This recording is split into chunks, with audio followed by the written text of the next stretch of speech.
Red book గురించి నేను చాలా క్లారిటీ ఇవ్వాలనుకుంటున్నాను ఈరోజు.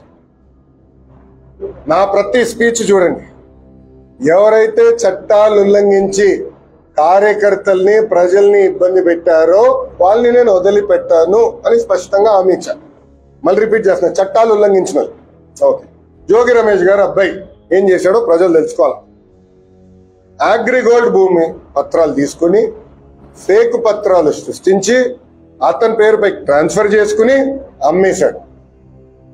అగ్రిగోల్డ్ బాధితులు చాలా మంది ఇప్పటికీ ఇబ్బంది పడుతున్నారు. వాళ్ళకి రావాల్సిన డబ్బులు ఇంకా చాలా ఉన్నాయి.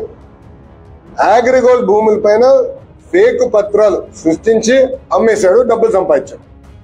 అంటే యాక్షన్ తీసుకోకూడదా?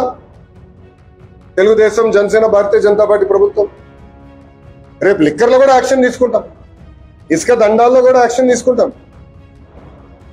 అంటే అడ్డగోలుగా ప్రజల భూమి దోచేసినా మేమేం పట్టించుకోకూడదా? నేను ఆనాడు హామీ ఇచ్చా, ఊరూరు మాట్లాడా ఎర్ర బుక్ గురించి.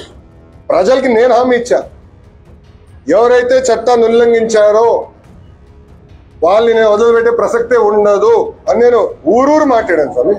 ఎర్ర బుక్ పట్టుకుని తిరిగా చూపించా ప్రజలకి. అందుకే ప్రజలు మాకు అంత అద్భుతమైన మ్యాండేట్ ఇచ్చారు. దాని ఒక్కవల్లే కాదు, అందరూ కలిసికట్టుగా పోరాడడం. దాంట్లో భాగంగా రెడ్ బుక్ ఒక మ్యాండేట్ మాకు. నేను ఊరూరు చూపించా రెడ్ బుక్. నేను ప్రతి పబ్లిక్ మీటింగ్ లో చూపించా. ప్రజల నిన్న ప్రతి నియోజకవర్గంలో మేము గెలిచాం.